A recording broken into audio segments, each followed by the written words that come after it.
Everyone, आज हम लोग जिस टॉपिक के बारे में बात करेंगे उसका नाम है प्रिंसिपल ऑफ होमोजेनिटी। तो चलिए इस टॉपिक को स्टार्ट करते हैं। ये टॉपिक बहुत बहुत इंपॉर्टेंट है। तो जैसे कि आपको स्क्रीन पे दिख रहा है कि हमने प्रिंसिपल ऑफ होमोजेनिटी लिख के रखा है, तो इसका डेफिनेशन क्या होगा सबसे पहले उसके बारे में बात करेंगे। अगर हम डेफिनेशन के बारे में बात करें कि प्रिंसिपल ऑफ होमोजेनिटी का डेफिनेशन क्या है, तो चलिए देख लेते हैं। तो ये आपको दिख रहा है कि प्रिंसिपल ऑफ होमोजेनिटी का डेफिनेशन दिख रहा है कि प्रिंसिपल ऑफ होमोजेनिटी कहता क्या है, क्या physical equation will be dimensionally correct. A physical equation will be dimensionally correct if the dimensions of all the terms occurring on both side of the equation are same.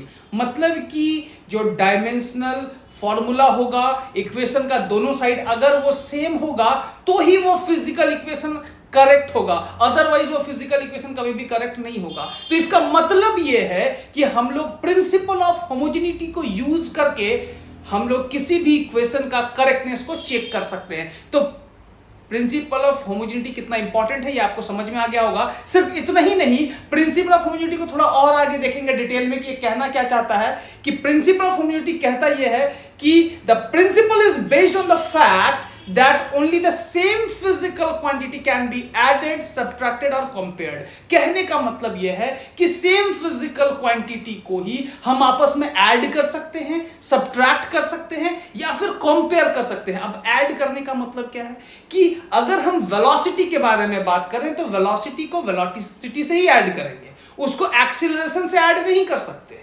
अगर हम force का बात कर रहे हैं तो फोर्स को force के साथ ही ऐड करेंगे, उसको हम मोमेंटम के साथ ऐड नहीं कर सकते। इस तरह से ढेर सारा एग्जांपल यही कहता है कि आप सेम फिजिकल क्वांटिटी को सेम फिजिकल क्वांटिटी के साथ ही ऐड कर सकते हो, आप सेम फिजिकल क्वांटिटी को सेम के साथ ही सब्सट्रैक्ट कर सकते हो या फिर कंपेयर कर सकते हो, लेकिन कभी भी आप डिफरेंट फिजिकल क्वांटिटी को डिफरेंट के साथ कंपेयर या फिर ऐड सब्ट्रैक्ट नहीं कर सकते हो। कहने का मतलब कि मोमेंटम को आप कभी भी एनर्जी के साथ ऐड कीजिएगा क्या होगा? नहीं होगा। एनर्जी को कभी फोर्स के साथ ऐड करेंगे? नहीं होगा, क्योंकि दो अलग अलग फिजिकल क्वांटिटी है। तो इसी कारण से यहां पे जो सेंटेंस लिखा गया है बहुत करेक्ट लिखा गया है कि the principle is based on the fact that only the same physical quantity can be added, subtracted और कंपेयर्ड। तो इसी पे बेस्ड हमने यहां पे देखा कि द वेलोसिटी जो है वेलोसिटी से ही ऐड होगा, ठीक ना, मोमेंटम से ऐड नहीं होगा। सीधा सीधी कहने का मतलब यही है, एक हमारा प्रिंसिपल ऑफ होमोजेनिटी यही कहता है। अब नेक्स्ट पार्ट में अगर हम देखते हैं तो हमारा example of principal of homogeneity आता है कि हम इसके एग्जांपल से कैसे समझे। तो चलिए एक हम बड़ा ही जबरदस्त सा क्वेश्चन ले लेते हैं जिससे आपको समझ में आगे आ जाएगा। तो सवाल क्या कहता है कि let us check the dimensional accuracy of the equation of motion s is equal to ut plus half a t square. मतलब कि s is equal to ut plus half a t square हमारा सही है या गलत है, इसको चेक करते हैं। तो चलिए चेक कर लेते हैं कि क्या ये इक्वेशन हमारा सही में सही है या नहीं। ठीक है, तो इसका इक्वेशन को चेक करने के लिए सबसे पहले हम लोग क्या यूज करेंगे वो देख लेते हैं। ठीक है, यहां पे जो हम यूज करने वाले हैं, पहला जो सॉल्यूशन लिखते हैं, सॉल्यूशन क्या कहता है कि डायमेंशन ऑफ हमने s लिख लिया कि हमारा डायमेंशन ऑफ s है क्या, वो हमने अच्छे से लिख लिया। ठीक है, डायमेंशन ऑफ s लिखना बहुत बहुत जरूरी था। ठीक है, और उसका डायमेंशन क्या आया, s हमारा है क्या, s हमारा एक तरह से डिस्प्लेसमेंट है और डिस्प्लेसमेंट को हमने यहां पे लिख लिया है और वो है हमारा l।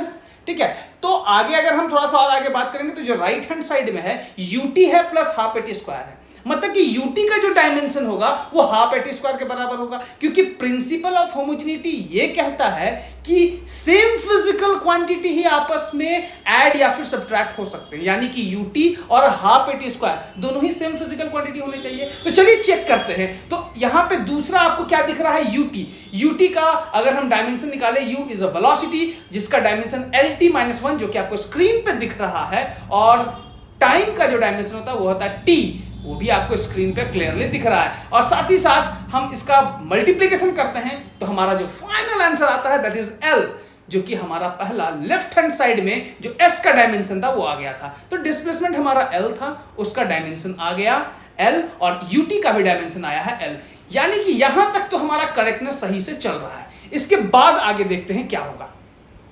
नेक्स्ट पार्ट में हमने देखा कि dimension of half a t square क्या होने वाला है। अगर हम dimension of half a t square का बात करते हैं तो ए क्या है, ए हमारा हाफ का तो कोई डायमेंशन होगा ही नहीं, क्योंकि हाफ 1/2 एक नंबर है जो कि फिजिकल क्वांटिटी को रिप्रेजेंट नहीं करता है, और फिजिकल क्वांटिटी नहीं है तो कोई डायमेंशन नहीं होगा।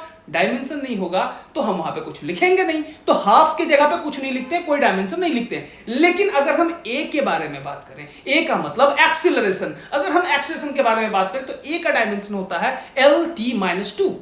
LT-2 यहां पे हमने लिख दिया है, और जो टाइम है, टाइम का स्क्वायर है टी स्क्वायर का मतलब कि टाइम का स्क्वायर, तो LT-2 और टी स्क्वायर दोनों को मल्टीप्लाई किया तो फाइनली हमको मिला क्या, हमारा मिला L, यानी कि हमारा तीनों का डायमेंशन हमारा सेम आया L, यानी कि ये जो इक्वेशन है वो एब्सोल्युटली करेक्ट है, जो कि आपको यहां पे दिख रहा है कि all the terms of the equation have same dimension.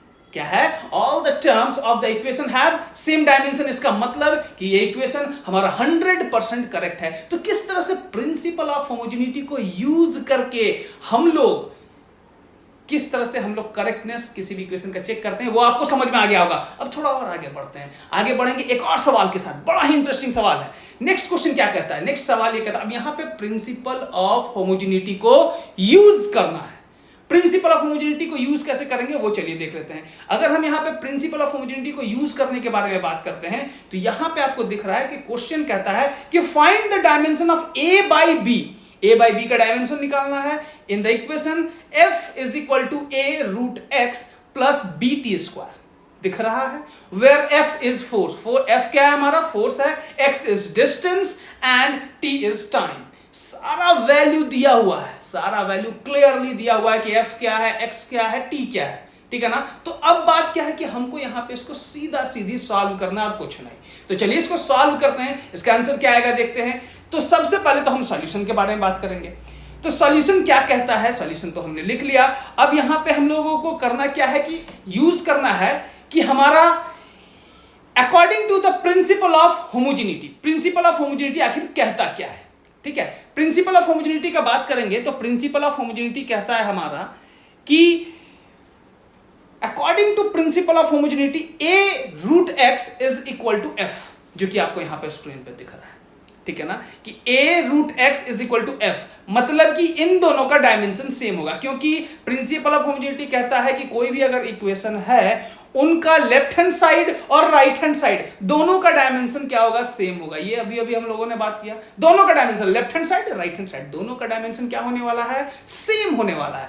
तो अगर left hand side right hand side दोनों सेम होगा, इसका मतलब कि a√x और bt स्क्वायर दोनों का भी डायमेंशन सेम होगा। क्योंकि हम लोग एक और बात जानते हैं according to principle of homogeneity कि सेम फिजिकल क्वांटिटी आपस में ऐड या फिर सब्ट्रैक्ट होते हैं, यानी कि a√x एक फिजिकल क्वांटिटी को रिप्रेजेंट कर रहा है और bt स्क्वायर एक फिजिकल क्वांटिटी को रिप्रेजेंट कर रहा है, वो कुछ और नहीं, वो फोर्स ही है, क्योंकि लेफ्ट हैंड साइड तो हमारा फोर्स है, ठीक है ना। तो दोनों का डायमेंशन हमारा सेम होगा, a√x और bt स्क्वायर। वो किसके बराबर होगा? वो फोर्स के बराबर होगा, और वो फोर्स किधर दिख रहा है? वो लेफ्ट हैंड साइड है, जो कि आपको क्वेश्चन में ही क्लियरली दिख रहा है। Is it clear? अब आगे बात करते हैं।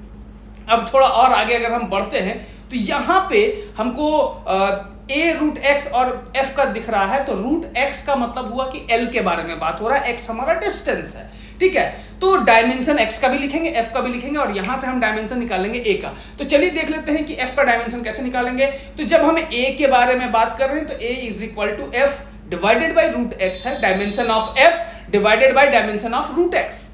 ब्रैकेट, बिग ब्रैकेट का मतलब होता है डायमेंशन ऑफ, तो बिग ब्रैकेट में f लिखें it means dimension of f, और बिग ब्रैकेट में अगर हम √x लिखें it means dimension of √x, ठीक है। तो f का डायमेंशन mLT-2 जो कि स्क्रीन पर दिख रहा है, और साथ ही साथ हमारा √x का मतलब l का पावर 1/2, रूट का मतलब पावर 1/2 हो जाता है, वो भी हमने यहां पे लिख दिया है। अब इसको डायमेंशनली सॉल्व करेंगे, इसको हम क्या करते हैं? डायमेंशनली सॉल्व करते हैं और देखते हैं कि क्या आता है आंसर, ठीक है। तो फाइनल आंसर क्या दिखा हमको?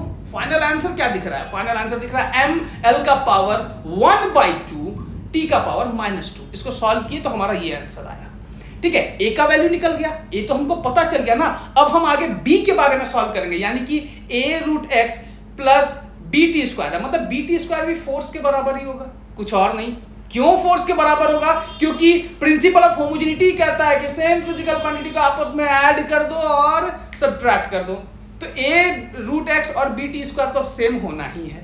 तो आगे चलिए देखते हैं क्या है कि हमारा bt², dimension of bt² must be equal to f। अभी बात किए हैं, दोनों का डायमेंशन किसके बराबर होगा? फोर्स के बराबर होगा।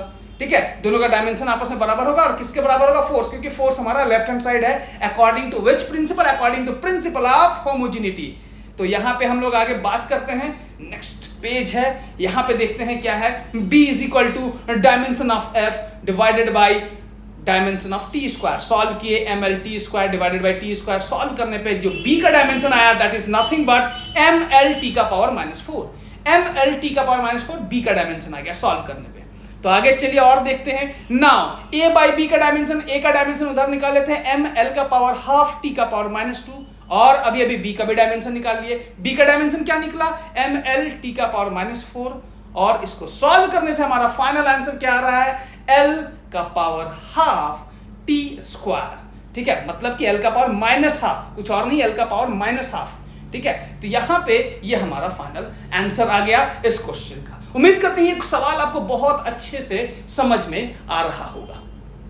ठीक है, अब यहां पे जो नेक्स्ट पार्ट हम बात करने वाले हैं वो बहुत इंटरेस्टिंग है। नेक्स्ट सवाल भी बहुत इंटरेस्टिंग है, वो देखना जरूरी है। तो चलिए देखते हैं। तो नेक्स्ट सवाल क्या कहता है कि the van der Waals equation of a gas for a gas. ठीक है, the van der Waals equation for a gas is p + av² bracket में v - b is equal to RT। ठीक है, ये क्लियरली दे दिया है, ये आपको दिख भी रहा होगा। ठीक है, ये आपको क्लियरली यहां पे दिख रहा होगा कि क्या है क्या नहीं। तो यहां पे इसको हम लोग चलिए सॉल्व करते हैं। ठीक है, अब इस जगह पे हम इसको सॉल्व करने के बारे में बात करेंगे। तो van der Waals equation of gas क्या है? तो p + a/v² है, v - b है RT। अब बात है कि वैन डर वाल इक्वेशन बोला है तो इसको सॉल्व करना हमारे लिए और भी ज्यादा आसान हो गया। अब बोलिएगा क्यों आसान हो गया? ये बात भी तो है ना कि हमारा ये चीज आसान हुआ तो क्यों आसान हो गया, इसको समझना इंपॉर्टेंट है। कि इसलिए आसान हो गया क्योंकि हमको यहाँ पे p का वैल्यू पता है, b का वैल्यू पता है, a नहीं पता है और b नहीं पता है। तो determine the dimension of a and b and hence write the SI unit of a and b। a और b का SI यूनिट लिखना है। ठीक है, ये भी बहुत आसान होगा। SI यूनिट हम सिर्फ डायमेंशन निकाल के दिखाएंगे, SI यूनिट आप कमेंट सेक्शन में लिखिएगा। ठीक है ना, SI यूनिट को आपको कमेंट सेक्शन में लिखना है। डायमेंशन जब पता चल गया तो SI यूनिट तो ऐसे ही पता चल जाएगा। ठीक है ना। अब यहां पे क्या है कि सॉल्यूशन के बारे में बात करेंगे। तो सॉल्यूशन कहता है कि according to principle of homogeneity similar quantities can be added और सब्ट्रैक्टेड। ठीक है ना, सिमिलर क्वांटिटीज को ऐड किया जा सकता है या फिर सब्ट्रैक्ट किया जा सकता है। देन फिर क्या, देन अब यहां पे आगे बात करेंगे p का डायमेंशन a/v² के बराबर होगा। क्योंकि आप क्वेश्चन में देखिए ध्यान से, आपको क्वेश्चन क्लियरली दिख रहा होगा। यहां पे अगर हम क्वेश्चन के बारे में बात करें तो यहां पे क्वेश्चन में क्लियरली दिख रहा है कि p और a² का अगर हम p + a/v² का बात करें तो दोनों आपस में एडेड है। तो यहां पे अगर ये पार्ट एडेड है तो यहां पे हम कह सकते हैं कि प्रेशर का डायमेंशन और a/v² का डायमेंशन आपस में क्या है, ये भी आपस में एडेड ही होगा ना। सोच के देखिए, आप इस चीज को समझ सकते हैं। ठीक है ना। अब यहां पे सॉल्व कैसे करेंगे ये इंपॉर्टेंट है।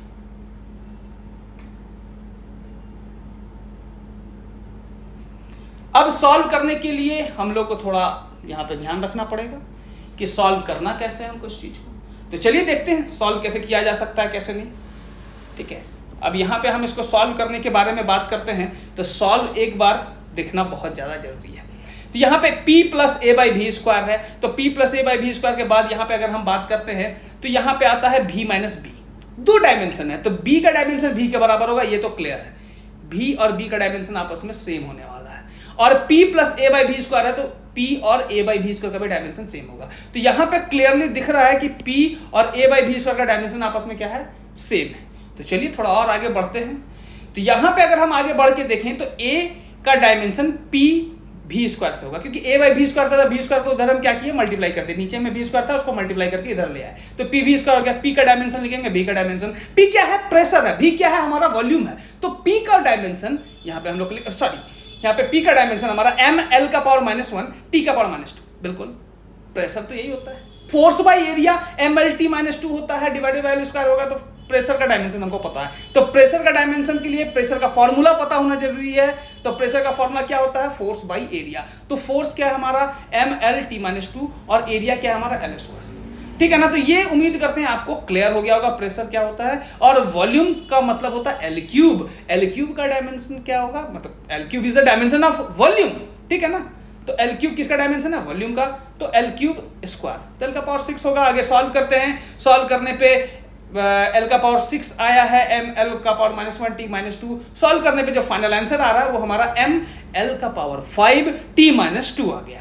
अब आगे सॉल्व करते हैं b के लिए। b हमारा हो जाएगा b = L3। क्यों? क्योंकि b माइनस b लिखा हुआ था, तो वॉल्यूम का जो डायमेंशन होगा वही b का डायमेंशन होगा, क्योंकि प्रिंसिपल ऑफ होमोजेनिटी ये कहता है कि सेम फिजिकल क्वांटिटी को आपस में ऐड या फिर सब्ट्रैक्ट कर सकते हैं। बात समझ रहे हैं? सेम फिजिकल क्वांटिटी को, मतलब कि v माइनस b अगर सब्ट्रैक्टेड है तो v का जो डायमेंशन होगा वही b का डायमेंशन होगा, v का जो डायमेंशन होगा वही b का डायमेंशन होगा। क्यों ऐसा बोल रहे हैं? क्योंकि प्रिंसिपल ऑफ होमोजेनिटी तो वही बात कहता है ना, क्या कहता है कि वॉल्यूम का डायमेंशन b के बराबर होगा, क्योंकि वही दोनों में आपस में ऐड या फिर सब्ट्रैक्ट होगा।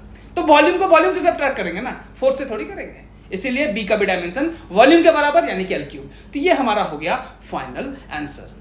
ठीक है, तो ये हमारा दूसरा सवाल था। अब लास्ट सवाल देखेंगे जो कि बहुत बहुत इंटरेस्टिंग है। तो चलिए देख लेते हैं कि लास्ट क्वेश्चन हमारा क्या है। तो लास्ट सवाल कहता है कि find the dimension of a into b in the relation. अब a into b का वैल्यू निकालना बहुत इंपॉर्टेंट है। तो a into b का वैल्यू कैसे निकलेगा? तो पिछले क्वेश्चन में हमने क्या किया कि डायमेंशन निकाला, यूनिट नहीं निकाला। यूनिट को आप पिछले क्वेश्चन का जो यूनिट होगा उसका यूनिट आप प्लीज कमेंट सेक्शन में जरूर लिखिए, ताकि हमको ये पता चले कि आपको अच्छे से समझ में आ गया है।